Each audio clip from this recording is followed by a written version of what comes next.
Vous avez peut-être déjà vu quand vous vous promenez, quand vous marchez, quand vous randonnez le long des chemins, particulièrement le long des chemins de montagne, des tas de pierres qui jalonnent votre cheminement et qui animent le paysage. Donc ces tas de pierres ne sont pas des tas de pierres naturelles, je pense que vous vous en doutiez. Donc c'est des tas de pierres qui ont été fabriquées par les randonneurs qui passent régulièrement et qui rajoutent une pierre. Donc ces tas de pierres, on les appelle des cairns. Donc on a l'habitude de l'écrire C-A-I-R-N. On pourrait éventuellement aussi l'écrire avec un K. Donc K-A-I-R-N, et j'en reparlerai juste après de ces deux écritures. Donc ces tas de pierres, eh bien, c'est à quoi ils servent. Ils ont une fonction vraiment pratique, on va dire, pour les randonneurs, qui est de guider leur cheminement et de les aider particulièrement dans les périodes où il y a du brouillard. Parce que quand il y a du brouillard, je ne sais pas si vous avez déjà expérimenté ça, mais quand il y a du brouillard, eh ben, on ne voit rien du tout. On ne voit pas très loin et donc on ne peut pas anticiper les prochains marquages qui sont des marquages, par exemple de peinture ou des panneaux qu'il n'y a pas tous les 3 mètres, bien évidemment. Donc les cairns vont être là pour aider le promeneur, le randonneur à garder le cap, à garder son chemin et à ne pas se perdre. Donc ça aussi, c'est une symbolique aussi, se perdre ou pas se perdre. Donc c'est aussi parfois quand on se perd qu'on peut découvrir des nouvelles choses à la fois sur soi et des nouvelles choses dans le paysage ou dans des rencontres. Ça, c'est un autre sujet. Et puis, donc ces cairns, ils vont être aussi utiles dans les zones, notamment les zones en montagne, quand on évolue dans un pierrier, quand on évolue dans une zone rocheuse, où il n'y a pas de chemin à proprement dit, c'est-à-dire que vous n'allez pas voir un petit creux ou un endroit où il y a moins d'herbe, puisque vous êtes dans les rochers, donc il n'y a pas de choses matérialisées au sol, le chemin n'est pas matérialisé. Donc le cairn, il va être là pour guider le randonneur et lui dire que le chemin, c'est dans cette direction-là. Et pour moi, on peut déjà voir une première symbolique dans ces cairns, qui sont des guides et qui peuvent être mis en parallèle avec notre chemin de vie sur lequel on rencontre des guides.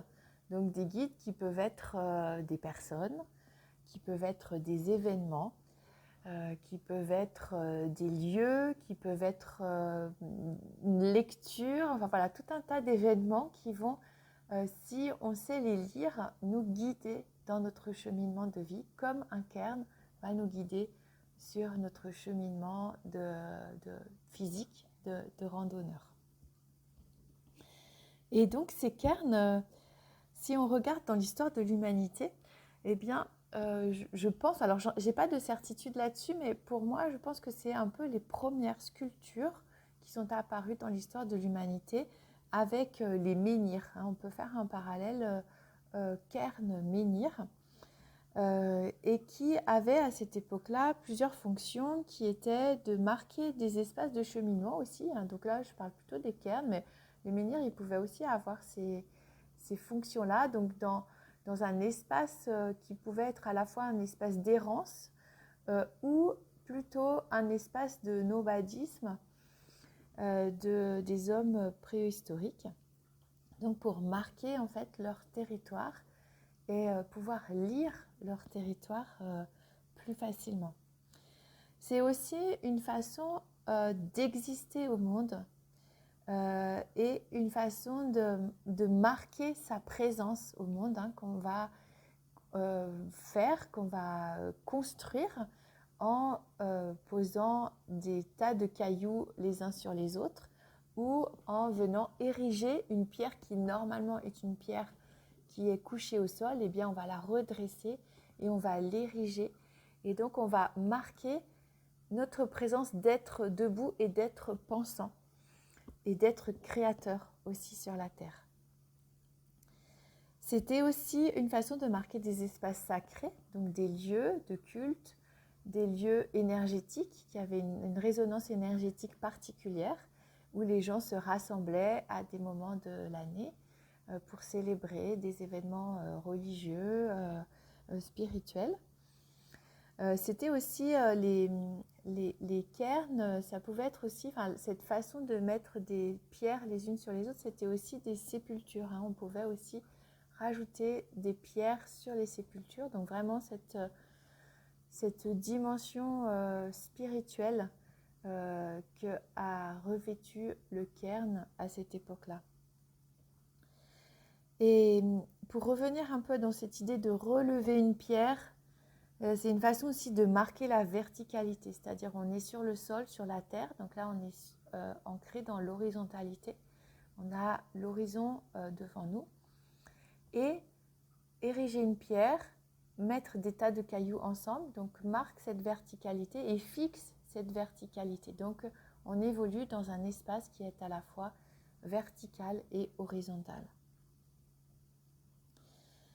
Et ces constructions de pierre, eh bien, c'est aussi un lien entre les hommes. Alors quand je parle des hommes, je parle de l'humanité, entre les hommes et les femmes qui ont œuvré ensemble, parfois sans le savoir, parce que si on revient au temps d'aujourd'hui, vous en avez conscience, mais vous ne connaissez pas les gens qui ont fait.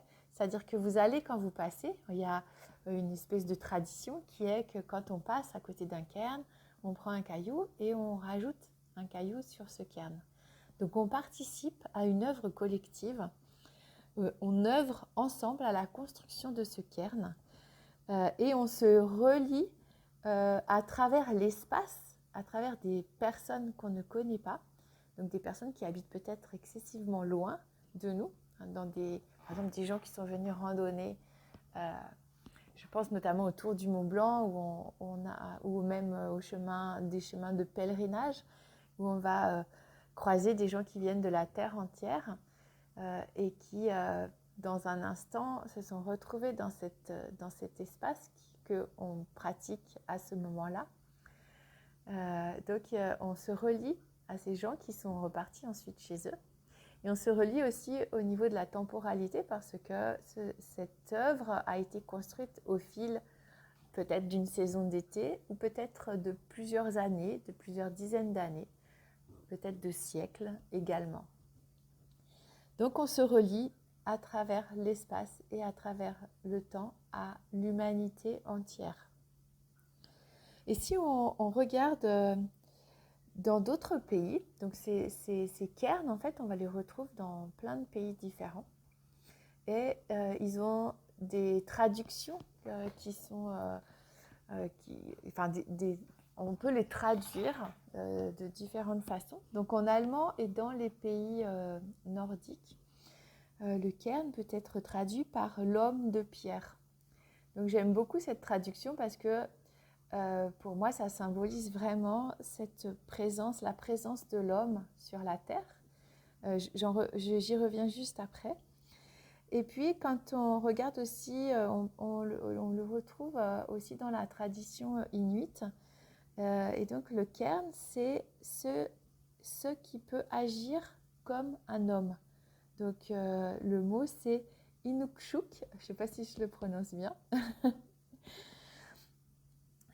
Et donc que ce soit donc les deux traductions là que je vous ai données, c'est vraiment pour moi la symbolique de la présence humaine. Donc on l'a dit, donc avec cet homme qui se redresse, cette verticalité en fait, cette horizontalité, cette verticalité. Donc la présence de l'homme sur terre, de l'homme qui s'est redressé aussi. Si on revient à l'époque des premiers hommes, en fait, les premiers hommes se sont redressés et ont commencé à agir sur leur environnement, à penser, à organiser leur espace. Et donc, ce cairn, pour moi, c'est vraiment la symbolique de ça, c'est-à-dire qu'on se redresse et le cairn, On se redresse, donc on a les pieds bien ancrés dans le sol, sur la terre. Et on est debout et on a la tête qui est reliée aussi au ciel. Et donc on va se relier à la terre sacrée, la terre qui nous nourrit. Donc le cairn, il a une assise très importante à la base pour tenir. Un cairn est plus large en bas en général et plus fin en haut, avec donc quelque chose de plus léger sur la hauteur. Et comme nous, en fait, on a un ancrage, quelque chose de vraiment très puissant, très fort dans notre ancrage à la terre-mère, à la terre qui nous nourrit, à la terre nourricière, et une érection vers le ciel, vers quelque chose de plus léger, de plus impalpable, de plus éthérique, qui correspond à l'énergie du ciel, à l'énergie du soleil, au vent, et dans quelque chose de plus spirituel, à un lien vers quelque chose qui nous dépasse, Dieu, le divin. Et en ça, c'est là où je vous ai dit tout à l'heure, on peut écrire avec cairn, avec un C ou avec un K. Et ça, pour moi, on peut faire un parallèle avec le symbole du K. Alors, je ne sais pas si vous connaissez ce que c'est que le K. Le K, c'est un symbole qu'on va retrouver dans pas mal de civilisations, notamment dans la civilisation égyptienne, et des gravures qu'on va retrouver aussi, des gravures rupestres qu'on va retrouver dans aussi beaucoup de pays sur des rochers, et qui sont symbolisées par un homme, ou en tous les cas un buste d'homme ou de femme, enfin je veux dire toujours quand je dis homme, c'est homme et femme, humanité, avec les bras qui sont à l'horizontale et les avant-bras qui sont à la verticale. Donc ça fait un trait vertical et ensuite de chaque côté, deux traits horizontaux qui partent de chaque côté, puis deux traits verticaux, comme s'il y en a certaines qui font du yoga.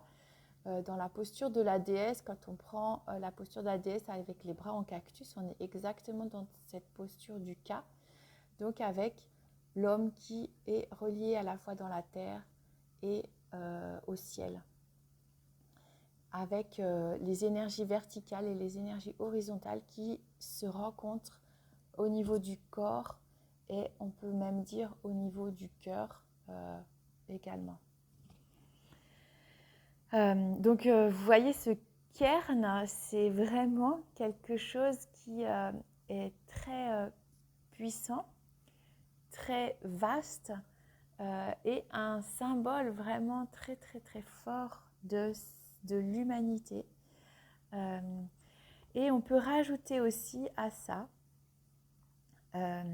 moi j'y vois aussi l'éphémérité, c'est-à-dire la présence éphémère et en même temps éternelle. C'est-à-dire que le cairn, il est fabriqué à partir d'éléments naturels, donc à partir de pierres qu'on prend autour.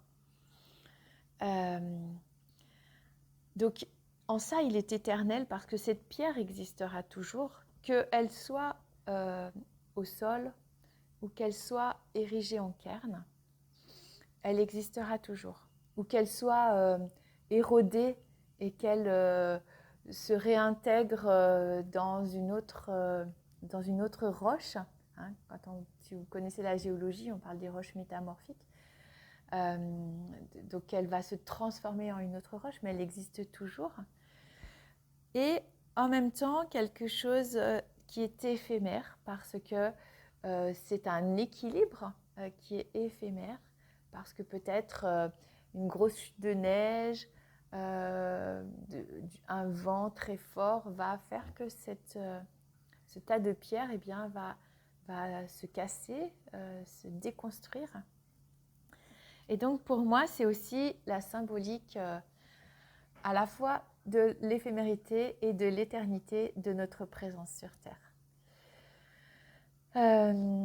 Voilà, je pense qu'il y aurait encore beaucoup à dire, de fil à tirer autour de ce cairn.